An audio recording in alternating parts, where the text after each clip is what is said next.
Le 5 février 2002, vers 18h, la police nationale de Besançon, dans le Doubs, est prévenue d'un incendie dans un centre d'insertion pour jeunes en difficulté, le Cap Inn.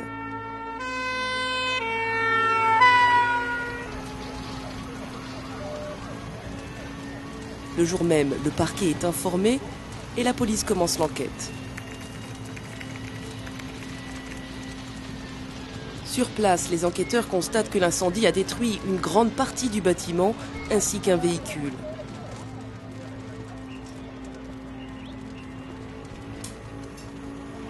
Premier indice, une fenêtre a été brisée par une brique à l'arrière du bâtiment.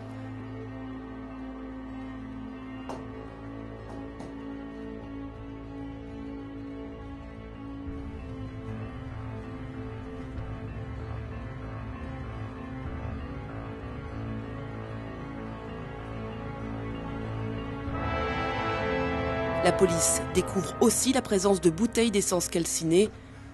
Il s'agit donc d'un incendie criminel. L'enquête se poursuit avec le témoignage d'un employé d'une société voisine de Cap Inn. Il déclare avoir vu un jeune sur les lieux vers 17h30. Oui, je le connais. Et il a voulu rentrer ici. Et puis après, j'ai vu qu'il a fait le tour du centre. Et c'est là que j'ai vu la fumée. C'est là que j'ai téléphoné aux pompiers pour qu'ils viennent. Voilà. Mais je le connais bien. Un jeune. Le seul jeune qui nous a posé des problèmes ici, c'est Damien. Et ce Damien, il est passé récemment au centre? Il est passé la semaine dernière pour venir chercher sa paye d'apprenti. Bon, et le directeur n'était pas là, alors on lui a dit de repasser plus tard. Bêtement. Et il s'est énervé. C'est pas un mauvais bout, hein. Il est impulsif, quoi, le garçon. Mais enfin, on est obligé de porter plainte, là. Gardez-moi ça, c'est une honte. Au commissariat, M. Blécon, le témoin de l'effraction, reconnaît Damien à partir des photographies qui lui sont présentées. Oui, c'est lui. Je le reconnais. C'est sûr. Vous êtes sûr de l'identifier, non? Ah oui, c'est celui-là.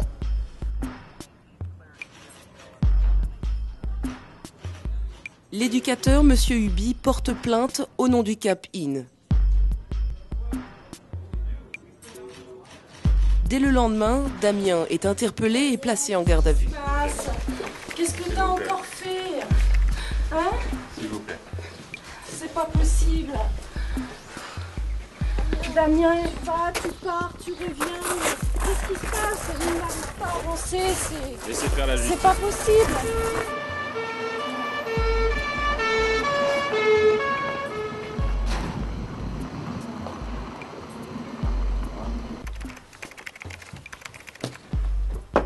Ça va, Damien?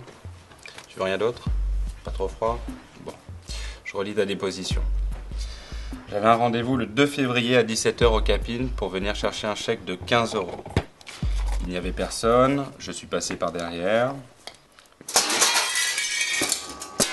J'ai cassé une vitre avec une brique pour entrer. Le bureau était fermé.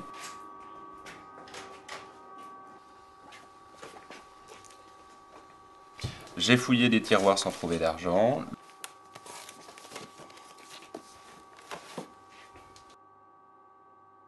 Je n'ai pas mis le feu, mais c'est vrai qu'avant de repartir, j'ai vu une bouteille d'essence traîner par terre près de l'escalier.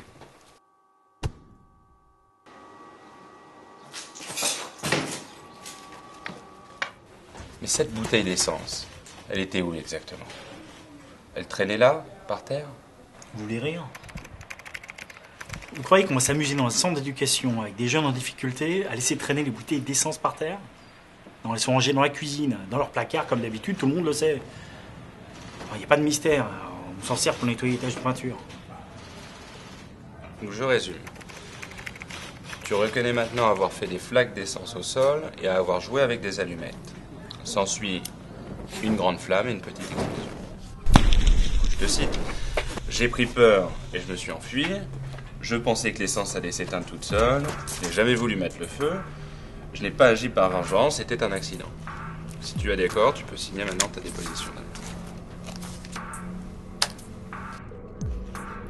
Le 8 février, nouvelle audition. Damien confirme ses précédentes déclarations. L'expert de la compagnie d'assurance estime les dégâts de l'incendie à environ 70 000 €. La procédure judiciaire commence. Le substitut des mineurs saisit le juge des enfants. Les infractions suivantes sont retenues. Tentative de vol par effraction, destruction d'un bien d'autrui par incendie. Damien cherche toujours à minimiser les faits. C'est pas un vol, madame le juge. Je reconnais avoir joué avec les allumettes, avoir allumé le feu. Je pensais que ça allait s'éteindre tout seul. Je voulais pas les conséquences. Fin février, un éducateur de la protection judiciaire de la jeunesse préconise un contrôle judiciaire pour Damien. Refus du juge pour enfants, Damien ne prend pas conscience de la gravité des faits et son parcours est jalonné de trop nombreux échecs. Il ordonne son incarcération et demande une expertise psychiatrique pour déterminer son degré de responsabilité. Damien a une personnalité impulsive.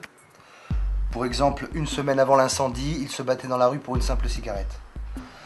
Non, je pense que Damien est un garçon incapable de se projeter dans l'avenir, qui a aussi une forte dépendance à l'alcool et au cannabis.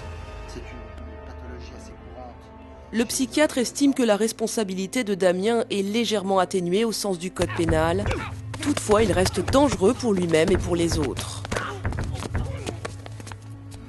Bien sûr, tout ceci s'explique par un paysage familial désastreux, des parents séparés très vite, alcoolisme, violence conjugale, très tôt livré à lui-même.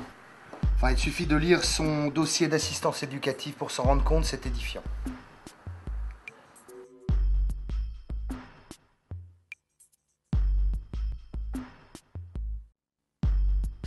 Je vous ai écrit car j'ai bien réfléchi et encore réfléchi. Je suis sûr d'une chose, je veux faire ma vie et arrêter mes faits liés à l'alcool. Je vous demande une dernière chance, Damien. À présent, c'est à vous de juger Damien en examinant les faits et en suivant les règles de la procédure judiciaire.